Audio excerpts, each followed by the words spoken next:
So the way that the algorithm works on Instagram and also on TikTok, you don't necessarily see a post that's relevant. So this was a post that was from April Fool's, but I didn't know that it was an April Fool's post. So I was scrolling on my Instagram feed, my personal Instagram feed, and there was this video from Tiffany.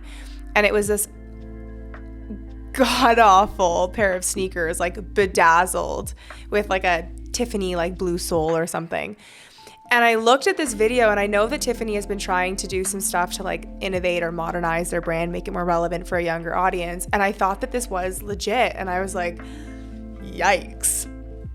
But I went to go scroll through the comments, and I saw there was like some celebrities that were kind of playing into it because it was an April Fool's joke. I wanted to do a video on this because it needs to be discussed that brands need to create content that is authentic to their brand.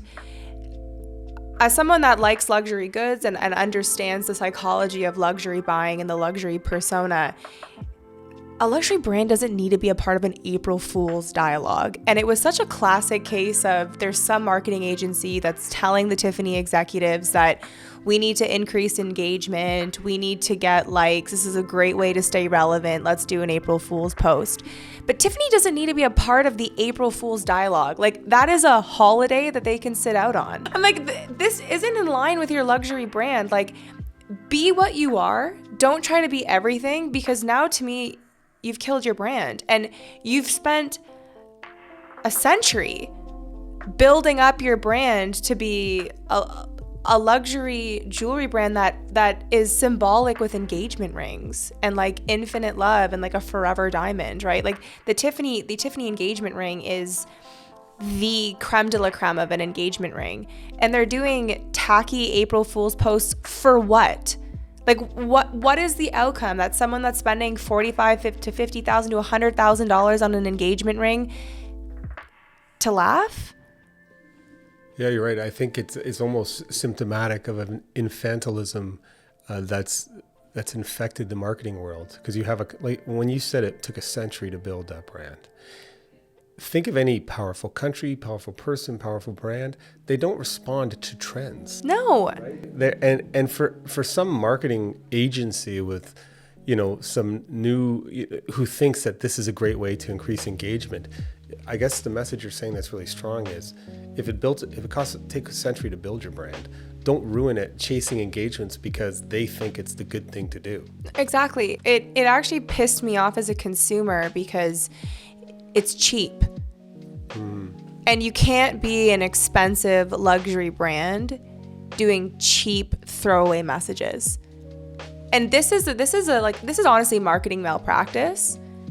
Like, truly, whoever is doing the marketing for Tiffany should be fired with a suit on E&O, in my opinion, even though this didn't cause a strife or there wasn't any issue. It wasn't a Bud Light explosion. It wasn't a Bud Light explosion.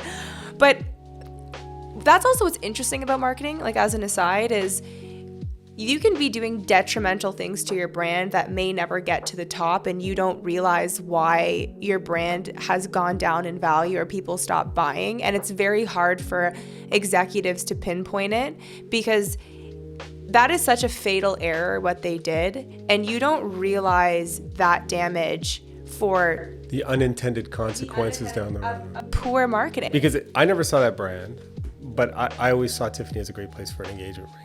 But if I did see that brand, I would never really feel the same feeling you get when you go into a Tiffany store, because now it seems like it's kitschy. I think that it shows you what's going on in the marketing world, that brands have lost their authenticity and their own storytelling because they're trying to chase numbers and trends that don't align with their business. Marketing strategy is tied to your specific business. The way that you approach it, the way that you message, the way that you execute your brand's marketing plan cannot be generic and broad-based. And April Fool's jokes on socials are awesome for Burger King, not for a designer brand. And a designer brand needs to know that. So Tiffany, stop partaking in April Fool's Day.